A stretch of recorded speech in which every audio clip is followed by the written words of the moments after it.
Okay, so I checked to make sure that the audio is working this time, and it is. And I checked to double check my settings. Always double check your settings. And doubling your work has a measure twice, cut once, and I did not measure twice.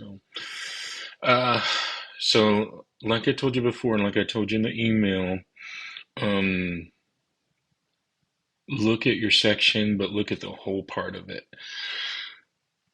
Like chapter 10, all the way through the first part of chapter 13 is all Paul arguing about his authority, why he can say what he says, the things that he's been through, what it means to really be an apostle, not just these false apostles that are coming and claiming to have all this authority, but what someone who is really living for Christ looks like.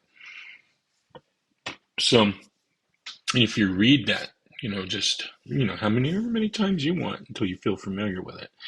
Then you come back to the section that we're doing, and this particular section is going to be from 12 to 18. Um, Not because it's where the complete thought, it's where this current thought or this discussion part ends. Because here he's like, we don't compare, just ourselves with ourselves. We're not overextending ourselves as though the authority does not extend to you. So he's like, you know, we're not saying we can't do these things, but we're trying not to lord it over you. And then he says, he who glories, let him glory in the Lord. And that's the thing. We don't point people to ourselves. Whom the Lord commends is who is truly commended by the Lord. Not when you commend yourself or surround yourself with people that are going to commend you, because that's not really, um, the Lord commending you. That's you surrounding yourselves with yes men or whatever to get it, or people boosting your ego, which is not, it's not a godly thing. So, so you want to make sure that you're doing it for the right reasons. So, all right. So in this section, when you go through this section, read it. And I've said before, sometimes if I'm really struggling with understanding a section, I'll read it, because I just gave you a cursory, hey, this is kind of what I see when I go through it. But if I have trouble with a section, then what I do is I will um, read it 50 times.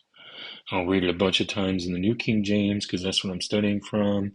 Read it in multiple versions. And I mean, even, Lexham English Bible, the NIV, the New Living Translation, the Wuest. I hate the Message. I think the Message is one of the worst ones. Of course, Passion Translation is garbage.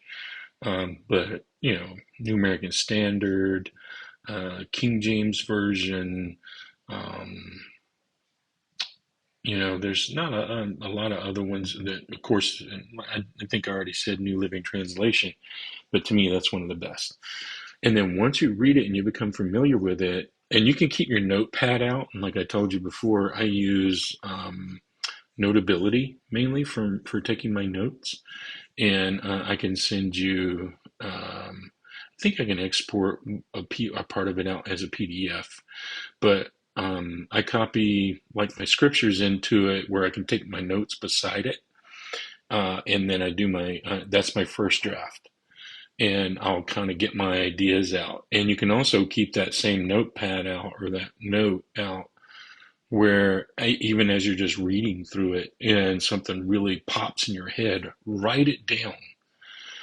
Even if it's just the beginning of the thought, so that it kicks that thought off. Because if you don't, you're going to go, oh, what was I thinking about? Oh, I said it really well. I really liked how I thought it.